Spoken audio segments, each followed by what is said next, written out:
Hi viewers, welcome to our channel. This is our Treasures of English. இன்னைக்கு நம்ம என்ன பார்க்க போறோம் அப்படின்னு பார்த்தீங்கன்னா The Princess and the God, A Tale of Ancient India. So ancient இந்தியாவில் இருந்த ஒரு பெரிய ஸ்டோரி பற்றி தான் வந்து நம்ம பார்க்க போகிறோம். இந்த ஸ்டோரி யாரை பற்றினா சத்யவான் சாவித்திரியை பற்றி தான்.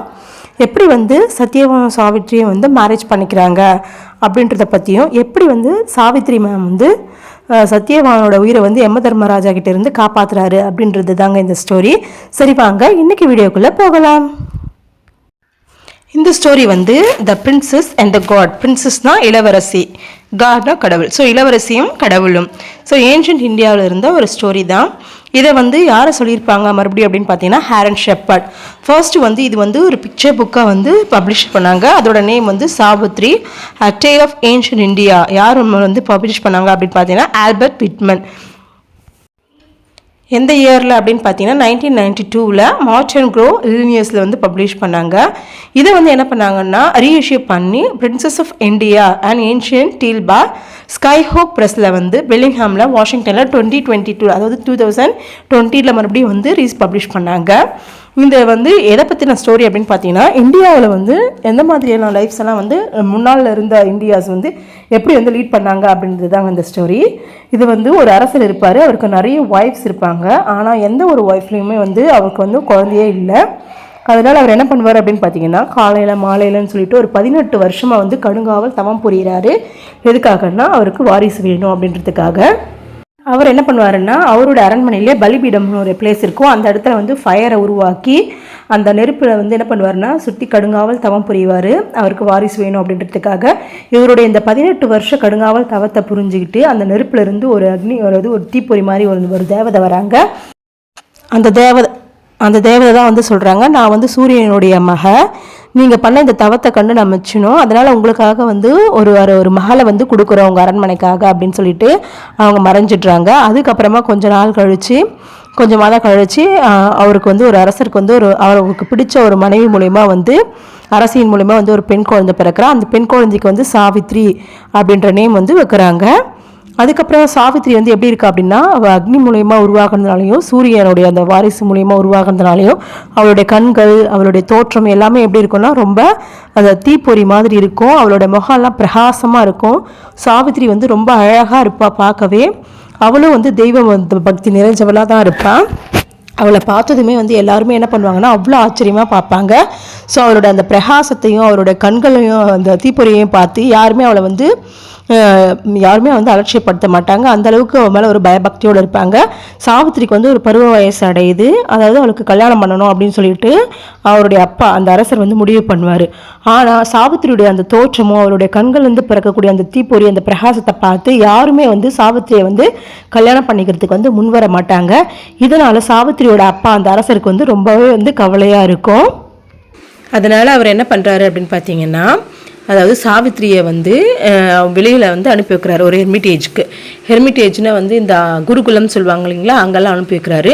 அது மட்டும் இல்லாமல் நீ இந்த எந்த நாட்டுக்கு வேணாலும் போயிட்டு உனக்கு பிடிச்சவனை வந்து நீ என்ன பண்ணிக்கோ மணவாளனா வந்து தேர்ந்தெடுத்துட்டு வந்தேன்னா நான் உனக்கு கல்யாணம் பண்ணி வைக்கிறேன், நீ யாரை வேணாலும் சூஸ் பண்ணிக்க அப்படின்னு சொல்லிட்டு அவங்க அப்பா சொல்லி அனுப்புவாங்க.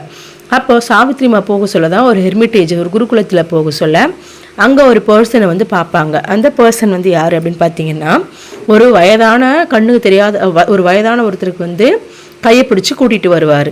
அப்போவே அந்த இளமையான அந்த மனுஷனையும் அவங்க அந்த வயதானவங்க மேலே காட்டின அன்பையும் பார்த்து அந்த அம்மா வந்து ரொம்ப பிரமிச்சு போயிடுவாங்க.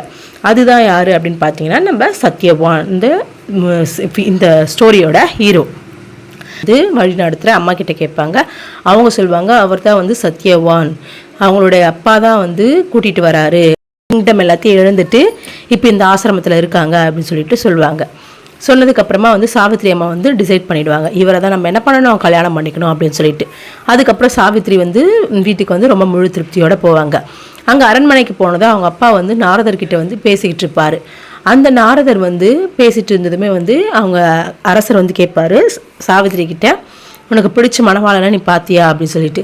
ஆமாம், நான் ஒரு ஆசிரமத்தில் பார்த்தேன், அவரோட பேர் கூட சத்யவான் அப்படின்னு சொல்லுவாங்க. சத்யவானா அப்படின்னு கேட்டதுமே நாரதர் வந்து ரொம்ப அப்படியே வந்து அலறிடுவார். காரணம் என்ன அப்படின்னு பார்த்தீங்கன்னா சத்யவான் வந்து இன்னும் ஒரு வருஷத்தில் வந்து இறந்துடுவார். ஸோ அவருடைய ஆயுசு வந்து ஒரு வருஷம் வரைக்கும் தான். அதனால் நாரதர் வந்து என்ன பண்ணுவாருன்னா அவங்க அப்பா கிட்டே சொல்வார் சத்யவானுடைய அந்த முழு ஸ்டேட்டஸை பற்றி. உடனே வந்து அந்த அரசரும் வந்து அவங்க மனைவி வந்து அவங்க மகள் வந்து இவ்வளோ சீக்கிரத்துலேயே வந்து தன்னோட கணவனை இழந்து நிற்கக்கூடாது அப்படின்றதுக்காக நீ அவனை கல்யாணம் பண்ணிக்க வேணாம் அப்படின்னு சொல்லிட்டு சொல்லுவாங்க. ஆனால் சாவித்திரி எவ்வளோ சொல்லியும் கேட்காம நான் ஒரு நாள் ஆனாலும் சரி ஒரு வருஷம் ஆனாலும் சரி சத்யவானை தான் கல்யாணம் பண்ணிக்குவேன் அப்படின்னு சொல்லிட்டு ஸ்டப்பனாக நிற்பாங்க. அதுக்கப்புறம் சாவித்திரி சொன்ன மாதிரியே வந்து சாவித்திரியோட அப்பாவும் ஒத்துக்குவார். அப்புறம் சாவித்திரி வந்து குருகுலத்துக்கு போயிட்டு சத்யவானையும் அவங்க அப்பா கிட்டேயே சொல்லுவாங்க இந்த மாதிரி சத்யவானை கல்யாணம் பண்ணிக்கிறதுக்காக. அப்போது சத்யவானோட அப்பா வந்து சொல்வார், நாங்கள் இங்கே இருக்க அந்த குருகுலத்தில் இருக்கக்கூடிய இலைத்தழைகளை தான் வந்து உண்டு வாழும், இங்கே இருக்கக்கூடிய பழங்களை தான் வந்து சாப்பிடுவோம், இங்கே இயற்கை முறையில் தான் இருப்போம், எங்களுக்கு வந்து மாட மாளிகையெல்லாம் இல்லை அப்படின்னு சொல்லுவாங்க. சாவித்திரி நான் எங்கே இருந்தாலும் பரவாயில்ல சத்யவானோடு இருக்கிறது தான் எனக்கு பெரிய விஷயம்னு சொல்லுவாங்க. அதுக்கப்புறம் சத்யவானும் வந்து சாவித்திரியை கல்யாணம் பண்ணிக்கிறதுக்காக ஒத்துக்குவார். அப்புறமா அவங்க வந்து கல்யாணம் பண்ண முடிஞ்சதுமே ஒரு வருஷம் வந்து ரொம்ப ஹாப்பியான லைஃப்பை வந்து லீட் பண்ணுவாங்க. இப்போது சத்யவான் இருக்கிறதுக்கான நாளும் வரப்போகுது. ஸோ அதுக்காக என்ன பண்ணுவாங்கன்னா அவங்க அம்மா சாவித்திரி வந்து நெருப்பில் இருந்து வந்த குழந்தை இல்லையா, அதனால் அவங்களும் வந்து அக்னி தேவதை முன்னாடி நின்று நிறைய உபவாசம்லாம் இருந்து நிறைய விரத முறைகளெல்லாம் இருப்பாங்க, சாப்பிடாமல்லாம் உண்ணாவிரதெல்லாம் இருப்பாங்க. எதுக்காக அப்படின்னு பார்த்தீங்கன்னா சத்யவானுடைய ஆயுளை வந்து நீட்டிக்கிறதுக்காக. இதை பார்த்து சத்யவானும் வந்து ரொம்ப ஃபீல் பண்ணுவார், எனக்காக தானே நீ இவ்வளோ கஷ்டப்படுற, இந்த மாதிரியெல்லாம் உன்னோட உடம்பை வந்து நீ வந்து இது பண்ணிக்காதம்மா அப்படின்னு சொல்லிட்டு சொல்வார். அதுக்கப்புறம் சாவித்திரி வந்து நீங்கள் இல்லாமல் நான் மட்டும் எப்படி இருப்பேன் அப்படின்னு சொல்லிட்டு ரொம்பவே ஃபீல் பண்ணி சொல்வாங்க. இப்போ சத்யவான் வந்து என்ன பண்ணுவார்னா அவருடைய இறுதி நாள், அதாவது அந்த வருஷத்துக்கு முடியக்கூடிய இறுதி நாள் வருது. சத்யவான் வந்து காட்டுக்கு மரம் வெட்டுறதுக்காக போவார். அப்போ சாவித்திரி வந்து நானும் உங்கள் கூடவே வரேன் அப்படின்னு சொல்லிட்டு வருவாங்க. அது இருட்டு டைம்ன்றதுனால சத்யவான் வேணான்னு வர, ஆனால் சாவித்திரி வந்து ஒத்துக்கவே மாட்டாங்க. நீங்கள் எங்கே போனாலும் அங்கே நான் உங்கள் கூடவே வருவேன் அப்படின்னு சொல்லிட்டு சொல்லுவாங்க. சாவித்திரியும் சத்யவானும் காட்டுக்குள்ளே போகிறாங்க மரங்களை வெட்டுறதுக்காக. இப்போ சத்யவான் என்ன பண்ணுறாருன்னா அவருடைய அதாவது கோடாரியை எடுத்து அந்த ஃபயர்வுட்டெல்லாம் வந்து வெட்ட ஆரம்பிக்கிறாரு. அப்போ திடீர்னு என்ன ஆச்சு அப்படின்னு பார்த்தீங்கன்னா அவருடைய கோடாரி வந்து கை தவறி கீழே விழுந்துருச்சு. அப்புறம் அவர் சொல்கிறார், என்னோட தலையெல்லாம் வலிக்குது, என்னால் முடியல அப்படின்னு சொல்லிட்டு சத்யவான் ரொம்பவே வந்து ஃபீல் பண்ணுறாரு. உடனே வந்து அப்படியே அவர் கீழே விழுற மாதிரி போக சொல்ல உடனே சாவித்திரி போய் ரெஸ்ட் பண்ணி அவங்கள வந்து அவங்களோட மடியில் வந்து படுக்க வச்சுக்கிறாங்க. அப்போது சத்யவானோட பாடியெல்லாம் ரொம்ப சில்னஸ்ஸாக ஆக ஆரம்பிக்குது, அவரோட கண்களெல்லாம் மூட ஆரம்பிக்குது. என்னால் வலி தாங்க முடியலன்னு சொல்லிட்டு சத்யவான் வந்து தலைவலியால் வந்து தலையை பிடிச்சிட்டு இது பண்ணுறாரு, அவரால் கண்ணை திறக்க முடியல. அப்போ சாவித்திரி என்ன பண்ணுறாங்கன்னா அழுகுறாங்க, சுற்றி பார்க்குறாங்க யாராச்சும் இருக்காங்களான்னு. அப்போ தூரத்தில் வந்து இருட்டை வர ரொம்ப டார்க்கான ஒரு உருவம் வந்து வருது. அந்த உருவத்தை பார்த்ததுமே வந்து சாவித்திரி கேட்குறாங்க, நீ யார் அப்படின்னு சொல்லிட்டு கேட்குறாங்க.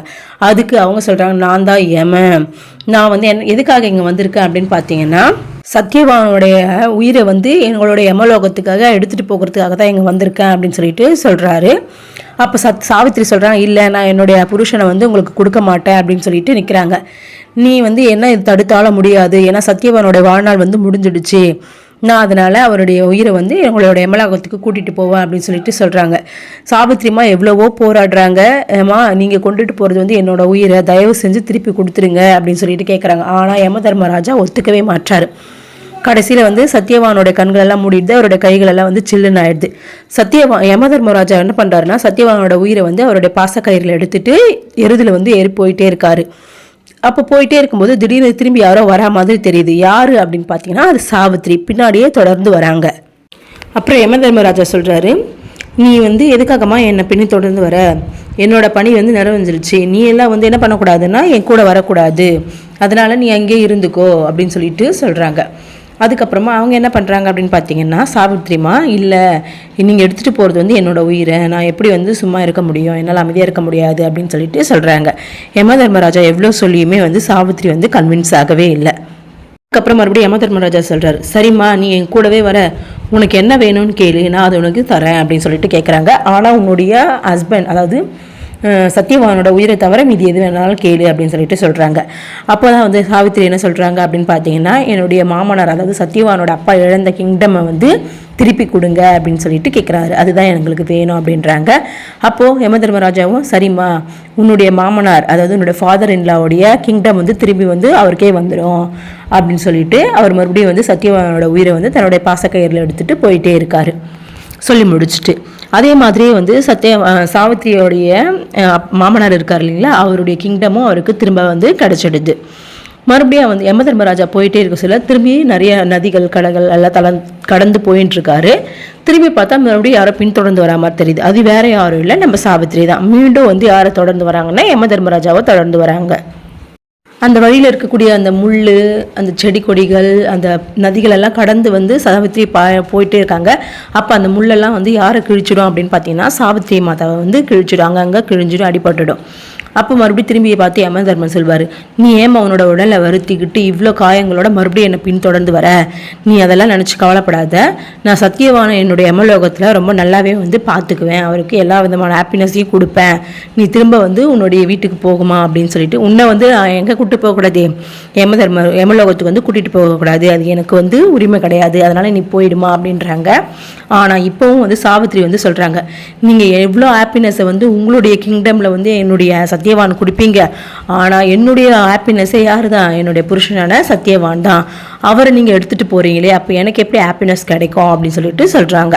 மறுபடியும் யமதர்மராஜா, சரி உன்னோட ஹாப்பினஸ்க்காக இன்னொரு வரம் ஏதாச்சும் வேணும்னா கேளு, நான் தரேன் அப்படின்னு சொல்லிட்டு சொல்கிறாங்க. ஆனால் யாரோட உயிரை மட்டும் கேட்கக்கூடாது, சத்தியவானோட உயிரை மட்டும் கேட்கக்கூடாது அப்படின்னு சொல்லிட்டு யமர் சொல்கிறார். இப்போ சாவித்திரிமா என்ன சொல்லுவாங்கன்னா, என்னோட அப்பாவுக்கு ஒரே ஒரு பொண்ணை நான் மட்டும்தான் இருந்தேன், அவருக்கு வந்து நிறைய ஒய்ஃப்ஸ் இருக்காங்க, ஆனால் யாருக்கு வயிற்றுலையுமே வந்து குழந்தை இல்லை, அதனால எங்கள் அப்பாவுக்கு நிறைய குழந்தைங்க வேணும், அதுவும் எல்லா என்னுடைய அம்மாமார்களுக்கு வயிற்றுலையும் எல்லா குழந்தை வந்து பிறக்கணும், எங்கள் அப்பாவுக்கு வந்து நிறைய குழந்தைங்க வேணும், எங்களுடைய ராஜ்யத்தை எங்கள் அப்பாவோட ராஜ்யத்தை ஆடுறதுக்கு நிறைய குழந்தைகள் வேணும் அப்படின்னு கேட்குறாங்க.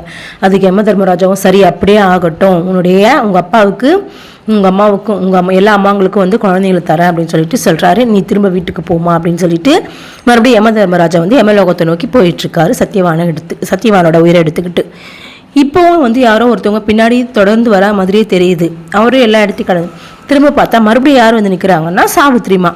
உடனே வந்து சத்தியவான் வந்து சொல்கிறாரு, ஏம்மா நீ கேட்ட எல்லாத்தையுமே நான் வந்து கொடுத்துட்டேன், நீ உனக்கு ஒரு வாரத்தை மீறி 2 வாரத்தையும் கொடுத்துட்டேன், இப்போவும் தொடர்ந்து வரையேம்மா, நீ போயிடு, உன்னெல்லாம் நான் என்ன பண்ணக்கூடாது, யமதர்மத்துக்கு கூட்டிகிட்டு போகக்கூடாது அப்படின்னு சொல்லிட்டு சொல்கிறாங்க. அப்போ சாவித்திரிமா சொல்கிறாங்க, இல்லை என்னால் என் புருஷனை விட்டுட்டு போக முடியாது வீட்டுக்கு, நான் எங்கே போனாலுமே சந்தோஷமாக இருக்க மாட்டேன், என்னோடய ஹாப்பினஸ்ஸே என்னோட ஹஸ்பண்ட் தான் அப்படின்னு என்னோட புருஷன் தான் சொல்கிறாங்க. இப்போ மறுபடியும் என்ன சொல்கிறாருன்னா யமதர்மராஜா, சரி கடைசியாக வந்து என்ன பண்ணுறேன், நான் உனக்கு இன்னொரு வரத்தை கொடுக்குறேன், ஆனால் யாரை மட்டும் கேட்கக்கூடாது, சத்தியவானோட உயிரை மட்டும் கேட்கக்கூடாதுன்னு சொல்கிறாங்க. இப்போ தான் சாவித்திரிமா என்ன பண்ணுறாங்கன்னா அவங்களோட புத்திசாலித்தனத்தை யூஸ் பண்ணுறாங்க.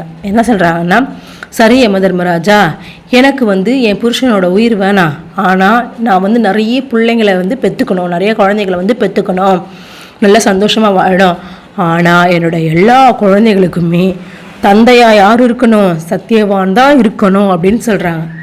அப்படியே யமதர்மராஜா என்னவாயிட்டாருன்னா ஷாக் ஆகி நிற்கிறாரு. காரணம் என்னன்னா, இப்போது இந்த ஒரு விஷயத்துக்காக அவரால் என்ன பண்ண முடியல, எதிர்த்து பேசவே முடியல. சாவித்திரிமா கேட்ட இந்த வார்த்தையால் யமதர்மராஜாவே மெய்சிலிர்த்து நிற்கிறாரு. அப்போ தான் அவர் சொல்கிறார், இந்த மாதிரி ஒரு வீரமங்கையும் இன்டெலிஜென்ட்டான ஒரு அறிவுபூர்வமான நுணுக்கமான பாசமான ஒரு பெண்ணை நான் இது வரைக்கும் பார்த்ததே கிடையாது, நீ இவ்வளோ அளவுக்கு கேட்குறே, இதுக்கு என்னால் கொடுக்காம இருக்கவே முடியாது, அப்படியே ஆகட்டும் அப்படின்னு சொல்லிட்டு உன்னோட விருப்பம் போலவே நீ நிறைய குழந்தைகளை சத்தியவான் மூலயமா பெற்றுக்கோ அப்படின்னு சொல்லிட்டு வேற வழியே இல்லாமல் அவர் என்ன பண்ணுறாரு, சத்தியவானோட உயிரை அவருடைய அந்த கயிறிலிருந்து ரிலீஸ் பண்ணுறாரு. ரிலீஸ் பண்ணதுமே வந்து அவருக்கு வந்து சாவித்திரிக்கு வந்து ரொம்ப சந்தோஷமாயிடுச்சு. யமதர்மராஜாவும் ரொம்பவே ப்ரைஸ் பண்ணுறாரு யாருன்னா நம்ம சாவித்திரியை. இந்த மாதிரி ஒரு பாசமான ஒரு மனைவி நான் பார்த்ததே இல்லை, உன்னோட அன்புக்காக, உன்னுடைய பண்புக்காக, உன்னுடைய அந்த அறிவு நுணுக்கத்துக்காக நான் என்ன பண்ணுறேன், உன்னுடைய விருப்பத்தை நான் நிறைவேற்றுறேன் அப்படின்னு சொல்லிட்டு அவன் விடுதலை செய்கிறார். அதுக்கப்புறமா சத்தியவானோட உயிர் யாரை போய் ரீச் ஆகுது, சத்தியவானோட உடலை ரீச் ஆகுது. அப்புறம் சத்தியவான் கண் திறந்து பார்க்குறாரு. இப்போது யாருக்கு ரொம்ப சந்தோஷமாயிடுச்சுன்னா சாவித்திரிக்கு ரொம்பவே சந்தோஷமாயிடுச்சு. சத்தியவானுக்கு எல்லாம் ஒரு கனவு போல் தோன்றுறது. அதுக்கப்புறமா சாவித்திரியை பற்றி அவர் புரிஞ்சுக்கிட்டு சத்தியவானும் சாவித்திரியை மறுபடியும் என்ன பண்ணுறாங்க, அவங்களுடைய அரசவையை நோக்கி போகிறாங்க. இப்போ ரொம்பவே ஹாப்பியாக வந்து லீட் பண்ணுறாங்க. இதுதான் சத்தியவான் சாவித்திரியோடைய கதை. இந்த அளவுக்கு வந்து சாவித்திரி அம்மா வந்து யமன்கிட்டயே போராடி தன்னோட புருஷனோட உயிரை என்ன பண்ணியிருக்காங்க, மீட்டு கூட்டிட்டு வந்திருக்காங்க. இதுதான் த ஏன்ஷியன்ட் இந்தியனுடைய ஃபோக் டேல். இவ்வளோ நேரம் இந்த கதையை கேட்டதுக்காக ரொம்ப நன்றிங்க. Thank you all. தேங்க்ஸ் ஃபார் வாட்சிங்.